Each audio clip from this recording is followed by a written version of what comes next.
ይህ ክፍል 2 ነው። የ2016 ዓ.ም የስድስተኛ ክፍል ግብረገብ ሚኒስትሪ ፈተና ክፍል 2 ከጥያቄ ቁጥር 21 እስከ 40 ያለው ነው። ይህንን ቪዲዮ ከመጀመራችሁ በፊት ቪዲዮውን ላይክ ማድረጋችሁን አትርሱ። ጥያቄ ቁጥር 21 ከሚከተሉት ውስጥ ማህበራዊ ተሳትፎ ምሳሌ የሆነው የትኛው ነው? ሀ ጫማ መጥረግ፣ ለ በጎ ፈቃደኝነት፣ ሐመርሃ በሱቅ ላይ ዕቃ መሸጥ፣ መ እርሻ ላይ መሰማራት።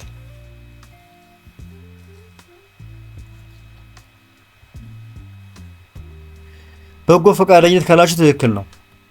በጎ ፈቃደኝነት ያለ ምንም ክፍያ ማህበረሰቡን ለማገልገል የሚደረግ ተሳትፎ በመሆኑ የማህበራዊ ተሳትፎ ዋነኛ ምሳሌ ነው። ሌሎቹ አማራጮች የግል ገቢ ለማግኘት የሚሰሩ ስራዎች ናቸው።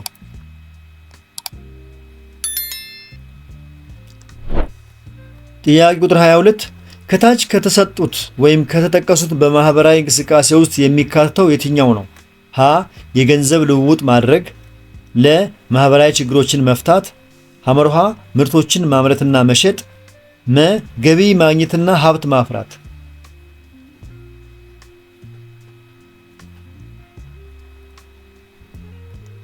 ማህበራዊ ችግሮችን መፍታት ካላችሁ ትክክል ነው። ምክንያቱም ማህበራዊ እንቅስቃሴ የሚባለው ማህበረሰቡን የሚጠቅሙና ችግሮችን የሚፈቱ ተግባራት ላይ መሳተፍ ነው። ለምሳሌ አካባቢን ማጽዳት ወይም ችግረኞችን መርዳት ሊሆን ይችላል።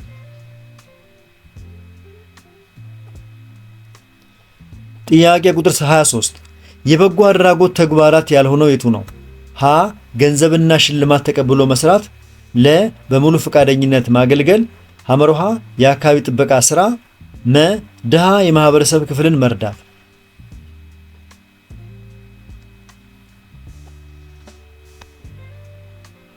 መልሱ ገንዘብና ሽልማት ተቀብሎ መስራት የሚለው ነው። በጎ አድራጎት ማለት በፈቃደኝነትና ያለ ጥቅም ሌሎች መልካም ማድረግ ነው።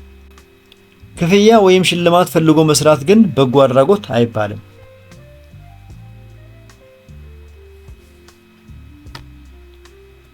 ጥያቄ ቁጥር 24 ከሚከተሉት ውስጥ ስለ በጎ ፍቃድ ማህበራዊ አገልግሎት እውነት የሆነው የትኛው ነው? ሀ የማህበረሰብ አኗኗርን ለማሻሻል አስተዋጽኦ የለውም፣ ለ አካባቢና ሀገራዊ እድገት አያመጣም፣ ሐመርሃ የመንፈስ እርካታ ያስገኛል፣ መ የግል ትርፍና ጥቅምን ያስገኛል።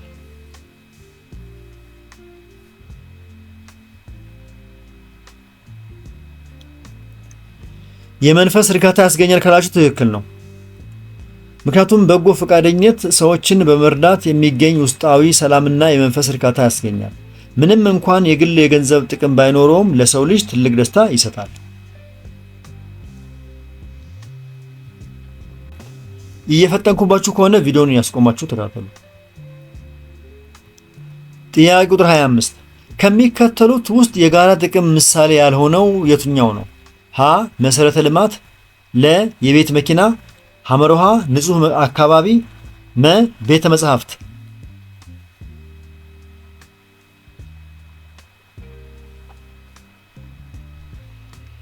መልሱ የቤት መኪና የሚለው ነው። የጋራ ጥቅም ማለት ሁሉም ሰው በእኩልነት ሊገለገልበት የሚችል ነገር ነው። ለምሳሌ መንገድ፣ ቤተ መጻሕፍት የመሳሰሉት። የቤት መኪና ግን የግል ንብረት በመሆኑ ለጋራ ጥቅም ምሳሌ አይሆንም።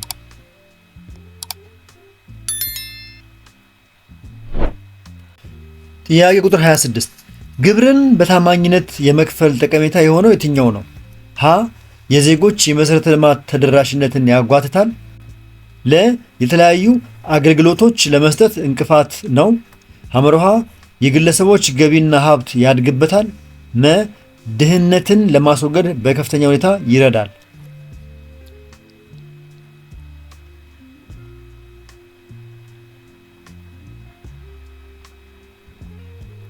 መልሱ ድህነትን ለማስወገድ በከፍተኛ ሁኔታ ይረዳል የሚለው ነው። መንግስት ከዜጎች የሚሰበስበውን ግብር ለድህነት ቅነሳና ለልማት ስራዎች ያውለዋል። ስለዚህ ግብር መክፈል ድህነትን ለመዋጋት ትልቅ አስተዋጽኦ አለው። በጣም ጥሩ። ጥያቄ ቁጥር 27 ከሚከተሉት ውስጥ የባህላዊ ቁጠባ ተቋም የሆነው የትኛው ነው? ሀ ባንክ፣ ለ እቁብ፣ ሐመርሃ አነስተኛ የፋይናንስ ተቋማት፣ መ የመድህን ድርጅቶች።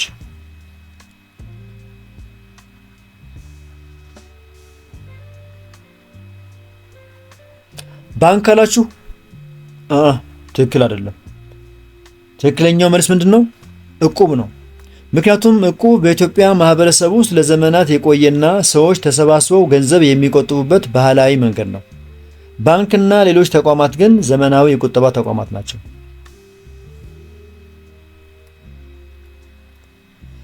ወደ ጥያቄ ቁጥር 28 ስንሄድ ከሚከተሉት ውስጥ የሀገር መውደድን የሚገልጽ የትኛው ነው ይላል።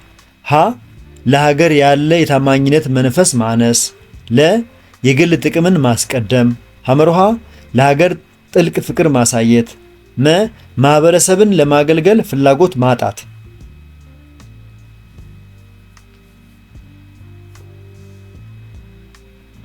መልሱ ለሀገር ጥልቅ ፍቅር ማሳየት የሚለው ነው። ሀገር መውደድ ማለት ለሀገር ያለ ጥልቅ ፍቅርና ኩራት ነው። ይህም ለሀገር እድገትና ደህንነት በቁርጠኝነት መስራትን ይጨምራል።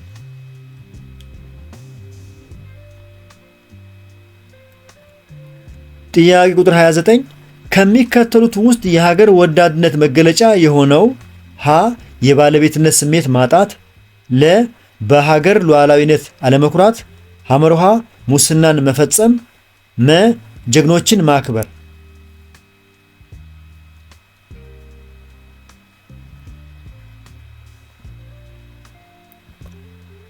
ጀግኖችን ማክበር ካላችሁ ትክክል ነው። ለሀገራቸው መስዋዕትነት የከፈሉ ጀግኖችን ማክበርና ታሪካቸውን ማስታወስ የሀገር ወዳድነት ዋነኛ መገለጫ ነው። ይህም ለሀገር ያለንን ክብር ያሳያል።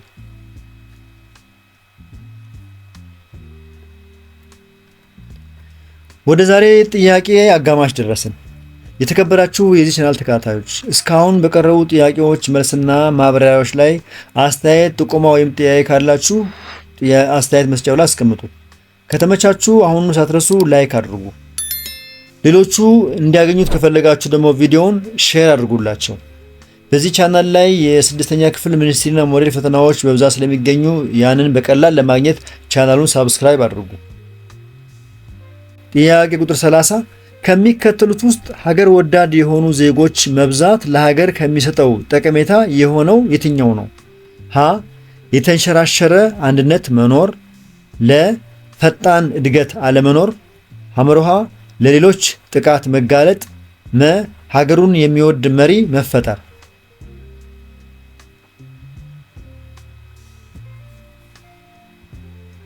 መልሱ ሀገሩን የሚወድ መሪ መፈጠር የሚለው ነው። ማህበረሰቡ ሀገር ወዳድ ከሆነ ከዚሁ ማህበረሰብ የሚወጡ መሪዎች ሀገራቸውን የሚወዱና ለሕዝብ የሚያስቡ ይሆናሉ። ይህም ለሀገር እድገትና ሰላም ትልቅ አስተዋጽኦ አለው።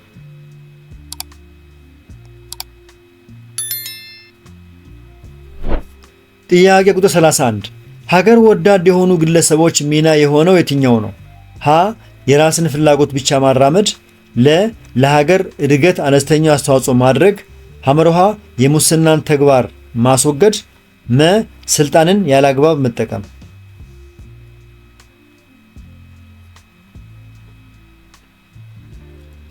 መልሱ የሙስናን ተግባር ማስወገድ የሚለው ነው።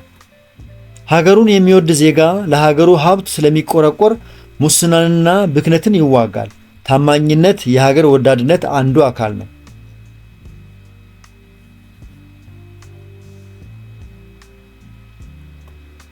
ጥያቄ ቁጥር 32 ከታች ከቀረቡት ሀገርን መውደድ ውስጥ የሚካተተው የትኛው ነው?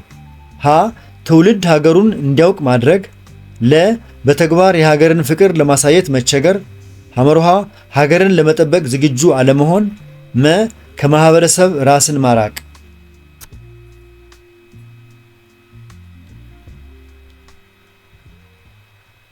መልሱ ትውልድ ሀገሩን እንዲያውቅ ማድረግ የሚለው ነው። አዲሱ ትውልድ ስለ ሀገሩ ታሪክ፣ ባህልና እሴት እንዲያውቅ ማድረግ ለሀገር ፍቅር መጎልበት ወሳኝ ነው። ሀገርን ማወቅ መውደድን ያመጣል።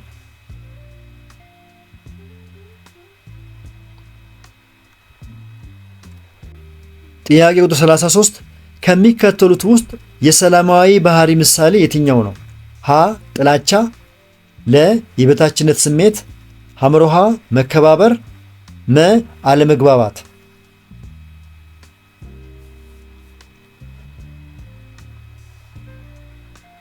መልሱ መከባበር የሚለው ነው። ሰዎች እርስ በርስ ሲከባበሩና የሌሎችን መብት ሲያከብሩ ሰላም ይሰፍናል። መከባበር ለሰላማዊ ግንኙነት መሰረት ነው። በጣም ጥሩ። ጥያቄ ቁጥር 34 የሰላም ጠቀሜታ የሆነው የትኛው ነው?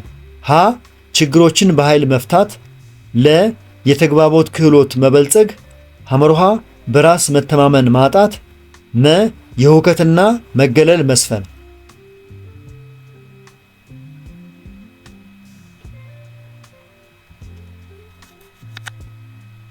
መልሱ የተግባቦት ክህሎት መበልጸግ የሚለው ሲሆን ለዚህም ምክንያቱ ሰላም ባለበት ሁኔታ ሰዎች በግልጽ መነጋገርና ሐሳባቸውን መለዋወጥ ስለሚችሉ የመግባባት ክህሎታቸው ይዳብራል። ይህም ግጭቶችን በውይይት ለመፍታት ይረዳል።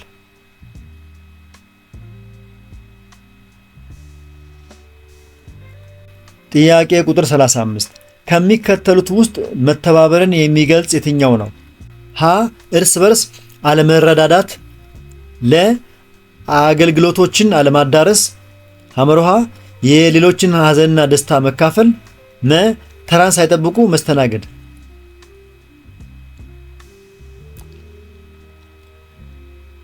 መልሱ የሌሎችን ሐዘንና ደስታ መካፈል የሚለው ነው። መተባበር ማለት በችግር ጊዜ መረዳዳትና በደስታ ጊዜም አብሮ መሆን ነው። ይህም በማህበረሰቡ መካከል ያለውን ትስስር ያጠናክራል። ጥያቄ ቁጥር 36 ከሚከተሉት መተባበርን ለማሳየት የማይጠቅመው የትኛው ነው? ሀ የሌሎችን ምስጢር አሳልፎ መስጠት፣ ለ ከሌሎች ጋር መተማመን፣ ሐመርሃ ምቹና ሰላማዊ የሆነ አካባቢ መፍጠር፣ መ እርስ በርስ መረዳዳት።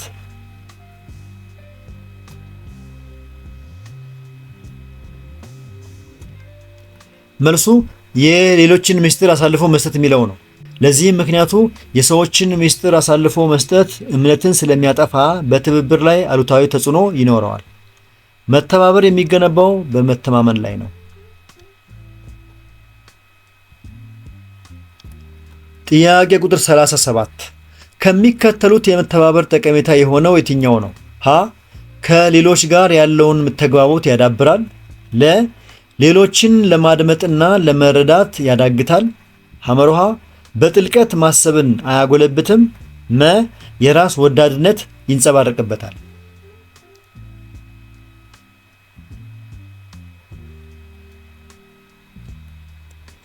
ከሌሎች ጋር ያለውን ተግባቦት ያዳብራል ካላችሁ ትክክል ነው።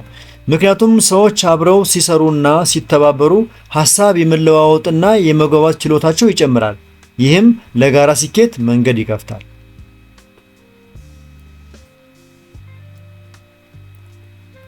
ጥያቄ ቁጥር 38 ግልጽነት ማለት ምን ማለት ነው? ሀ ስሜትን መደበቅ፣ ለ ሐሳብን በታማኝነት መግለጽ፣ ሐመርሃ ውሸትና ማስመሰል፣ መ ሁሉንም ሐሳብ መቀበል።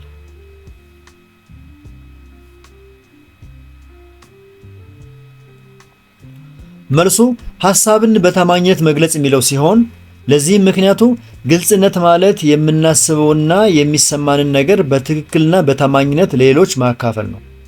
ይህም በሰዎች መካከል ጥርጣሬ እንዳይኖር ያደርጋል።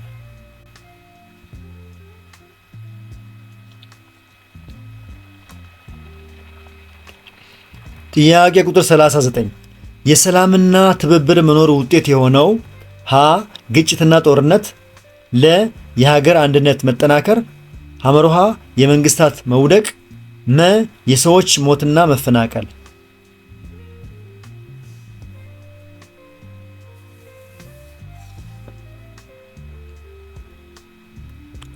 የሀገር አንድነት መጠናከር ካላችሁ ትክክለኛው መልስ ነው። ምክንያቱም ሰላምና ትብብር ባለበት ሀገር ዜጎች ተከባብረውና ተረዳርተው ስለሚኖሩ የሀገር አንድነት ይጠናከራል። አንድነት ደግሞ ለሀገር ሉዓላዊነትና እድገት ዋስትና ነው።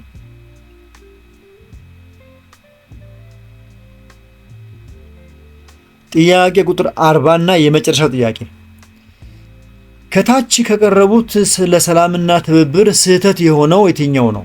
ሀ ሰላምና ትብብር የማይነጣጠሉ ጉዳዮች ናቸው፣ ለ ሰላምና ትብብር በጥቂቶች ርብርብ ይገኛሉ፣ ሐመርሃ ሰላምና ትብብር የሰዎችን ደህንነት ያስከብራሉ። መ ሰላምና ትብብር በዜጎች ትብብር ይረጋገጣሉ።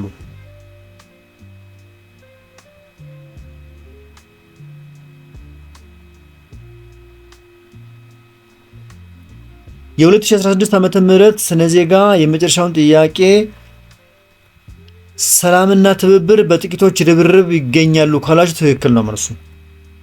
ሰላምና ትብብር የጥቂት ሰዎች ስራ ሳይሆን የሁሉም ዜጎች የጋራ ርብርብ ውጤት ነው። ሁሉም ሰው የበኩሉን ካላበረከተ ዘላቂ ሰላም ሊመጣ አይችልም። የተከበራችሁ የዚህ ቻናል ተከታታዮች እስካሁን በቀረቡ የ2016 ዓመተ ምህረት የስነ ዜጋ የስድስተኛ ክፍል ሚኒስትሪ ጥያቄዎች መልሶችና ማብራሪያዎች ላይ አስተያየት ጥቆማና ጥያቄ ካላችሁ አስተያየት መስጫው ላይ አስቀምጡ። ከተመቻችሁ አሁኑ ላይክ አድርጉ። ሌሎቹ እንዲያገኙት ከፈለጋችሁ ሼር አድርጉላቸው። በዚህ ቻናል ላይ የተለያዩ የስድስተኛ ክፍል የሚኒስትሪና ሞዴል ጥያቄዎች በብዛት ስለሚገኙ እነሱን በቀላሉ ለማግኘት ቻናሉን ሳብስክራይብ ያድርጉ አሁኑ ነው። የዚህን ጥያቄ ፒዲኤፍ ከፈለጋችሁ ደግሞ በቴሌግራም ቻናላችን ላይ ሃሁ ቲዩብ ብላችሁ በመግባት ፒዲኤፉን ማግኘት ትችላላችሁ። እየቸኮልኩ ወይም እየፈጠንኩ ከሆነ ያቀረብኩላችሁ እናንተ ቪዲዮን ያስቆማችሁ መከታተል ትችላላችሁ። ሲሰለቻችሁ አቋርጣችሁ ወጣችሁ ተመለሳችሁ በመምጣት ሳይሰለቻችሁ መከታተልና ለፈተናችሁ መዘጋጀት ይኖርባችኋል። በቀረቡት ጥያቄዎች ላይ አንዳንድ የፊደል ግድፈቶች የታዩ ካሉ ለነሱ በቅድሚያ ይቅርታ እንጠይቃለን። በሌሎች ትምህርቶች እስከምንገናኝ ድረስ መልካም የጥናትና የፈተና ዝግጅት ወቅት ይሁንላችሁ። አመሰግናለሁ። ቻው።